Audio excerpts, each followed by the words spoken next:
Hey everyone, thanks for watching this video of this quick lesson about Module 22, which is establishing segregation.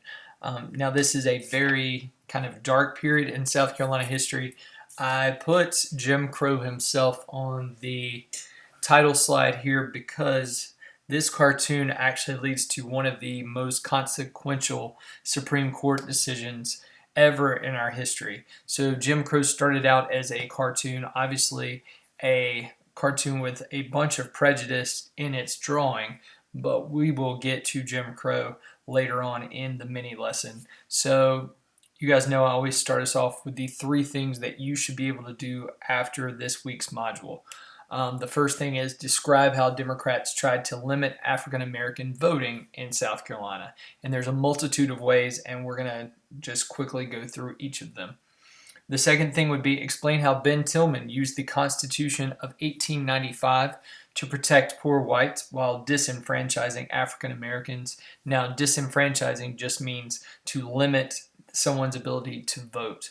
And Ben Tillman made that his goal to make sure African Americans could not vote. And then the third thing is identify how Plessy versus Ferguson established Jim Crow laws as legal in the United States. And like I said, we will get to the Jim Crow cartoon and the Jim Crow laws at the very end of this mini lesson. Now, to start this week's module, we kind of have to go back to the end of Reconstruction, and that is a picture of Wade Hampton III, who was elected governor in South Carolina to end Reconstruction effectively in our state. This is a statue. It's still outside Columbia. If you ever go to the Columbia State House, he actually has a statue, as well as Ben Tillman does have a statue still, because they were, while not the greatest leaders because of their racism, they were the most well-known leaders of our state when the Capitol was built. Now, a big focus of this module is all about disenfranchising African Americans. So Wade Hampton is a rich white Democrat, and he leads the Democrats known as the Conservatives, or you might see it in the read known as the Redeemers. In their mind, they are redeeming South Carolina from the African Americans. We're going to take our power back, and South Carolina will be redeemed once again with the rich whites in control. So what they tried to do is limit all that African American power that Reconstruction had given them. So they started slowly shutting down some of the schools, and more importantly, they're trying to get African Americans where they can't vote. Two of the examples that are mentioned in your reading is the 8-box law or gerrymandering. Now the 8-box law is very simple. They put out 8 boxes, and on 7 of those boxes, it basically says, don't put your vote here. It's not going to count. And then in 1 box, your vote does count. That seems simple enough, but you also have to remember that at this time, many African Americans could not read at all. So they were really at a disadvantage as far as where do I put my vote. So they only had a 1 in 8 shot of their vote counting. The other practice is gerrymandering, and that is a picture of gerrymandering right there. There are 7 voting districts in South Carolina at this time, and you can see what they tried to do is basically put all the African Americans in 1 voting district, which is number 7. And they did this because under this gerrymandering system, there's always going to be 6 Democrats elected because they are a majority white district, and then you're going to have the 1 Republican African American elected. So the voting is always going to be 6-1 in Congress as far as Republican versus Democrat. So obviously this is an illegal practice, but it's still done some today in congressional districts. I put on here, it hurt poor whites, but really the conservatives, Wade Hampton did not care because their voting base and their voting bloc are the rich whites. So, what did the poor whites do? The poor whites have to find a leader of their own.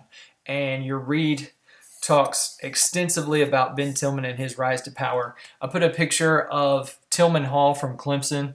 for all you guys and girls that love Clemson, there is a building named after Ben Tillman because he was one of the people that founded Clemson. So here is his deal. He is the spokesperson for the poor white farmer, in specifically the racist poor white farmer. So what he does is he takes the racism of the conservatives, but says, you know what, there's more poor people than rich people, so I'm going to be a spokesperson for the poor. He would go out and have speeches and blatantly say, if you have problems, if you can't find a job, if you're poor, it is because of the African Americans. And he actually encouraged lynchings and violence against African Americans. One of the most lasting things that he did was his supporters and he replaced that constitution we talked about in the last video with a much more racist constitution, the Constitution of 1895, where not only did he basically say that African Americans were the issue, he also added a poll tax, so you had to pay to vote, and literacy test, which again obviously hurt African Americans because many of them cannot read or write during this time period. He also does something a little tricky. He adds something called the grandfather clause, which basically means if your grandfather could vote in 1860, meaning poor whites, then you don't have to do any of the laws in the Constitution of 1895. So they don't have to take a literacy test and they don't have to pay a poll tax. So he does kind of have his supporters back, even though his intentions are purely racist. And finally, we're just going to kind of go over the Jim Crow laws and Plessy versus Ferguson. The Constitution of 1895 actually made the Jim Crow laws an actual law in South Carolina. Jim Crow laws basically said all public buildings have to be segregated. You have to have a white building and a black building. And so public schools are the most important example of segregation at work. You've got the African American school, you've got the white school. Obviously, people did not agree with this, not all people, and so it does come to the Supreme Court. Plessy versus Ferguson is about segregation, and almost somewhat surprisingly, the Supreme Court upheld segregation, and they used the term separate but equal.